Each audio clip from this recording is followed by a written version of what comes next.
Mantan Ketua Mahkamah Konstitusi Jimli Asidiki bertemu Ketua Umum Partai Gerindra Prabowo Subianto di Kertanegara, Jakarta. Jimli menyebut membahas putusan MK soal syarat pendaftaran Capres-Cawapres. Jimli menyatakan putusan Mahkamah Konstitusi yang memberi kesempatan kepala daerah di bawah usia 40 tahun mendaftar sebagai peserta Pilpres bagus, tapi tidak tepat waktunya. Menurut Jimli, Ketua MK Anwar Usman ikut memberi pertimbangan dalam permohonan uji materi syarat mendaftar Capres-Cawapres untuk kepala daerah yang objek perkaranya terkait dengan Gibran, keponakan Anwar. Kalau dari substansi putusannya kan bagus itu untuk memberi kesempatan anak muda. Cuma timingnya ada kaitan dengan Pilpres yang mau diusung adalah salah satunya ada kaitan. Nah, misalnya Pak Anwar Usman, waktu pemohon yang mengajukan itu adalah PSI, nah dia nggak ikut. Kenapa dia tidak ikut? Karena Ketua Umum PSI ponakannya.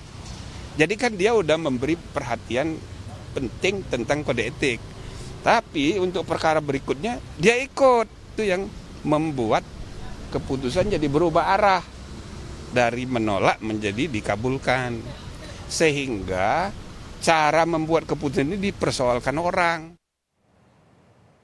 Koalisi Indonesia Maju sampai saat ini belum mengumumkan nama bakal calon wakil presiden yang akan mendampingi Prabowo Subianto di Pilpres 2024. Kapan koalisi ini akan menyebutkan nama bacawa pres itu? Kita tanyakan kepada jurnalis Kompas TV, Jonah Hamonangan di Jalan Kertanegara, Jakarta.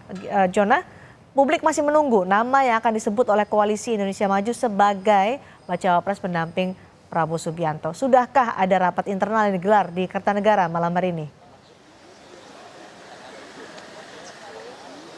Ya, Cindy, rencananya nanti pukul 8 malam akan digelar rapat internal di Kertanegara 4, di mana rapat internal itu saja membahas terkait dengan bagaimana atau komposisi siapa nanti cawapres yang akan mendampingi Prabowo Subianto. Terkait dengan siapa nama yang diunggulkan atau dikeluarkan, ini memang masih simpang siur dan banyak sekali berseliweran di media sosial. Kalau kita lihat ada nama Gibran, ada juga nama Erick Thohir, dan ketika saya sudah mengkonfirmasi ke pihak dari Gerindra, mereka sendiri mengatakan tunggu saja, tunggu waktunya. Nah, terkait dengan kapan untuk deklarasi khususnya dari cawapres sendiri, memang dari awal media kami juga tidak mendapatkan informasi pasti terkait kapan nanti akan disampaikan.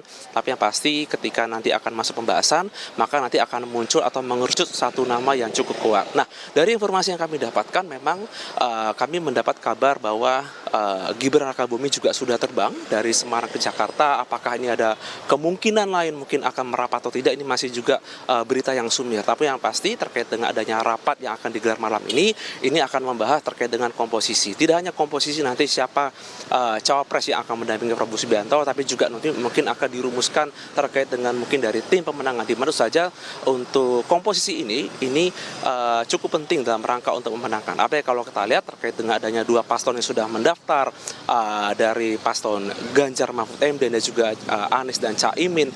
Memang kalau kita lihat dari tim dari Prabowo sendiri memang cukup telat, tapi tidak masalah bagi tim Gerindra. Jadi dari internal Gerindra mengatakan ini sebenarnya adalah membaca kekuatan lawan terkait dengan bagaimana peta politiknya dan siapa yang akan dipasangkan, ini masih menjadi tanda tanya dan nanti akan menjadi kejutan. Yang pasti adalah dari partai koalisi, baik dari partai Golkar, dari partai PAN dan partai lain, ini sebenarnya mereka memiliki jago masing-masing. Nanti siapa yang akan ditampilkan, nanti akan disampaikan secara resmi, ini masih menunggu keputusan. Yang pasti untuk malam ini kami masih menunggu terkait dengan rapat internal yang dilakukan dan untuk menunggu kira-kira siapa nama yang akan dikerucutkan khususnya untuk bisa mendampingi Prabowo Subianto khususnya menjadi calon wakil presiden.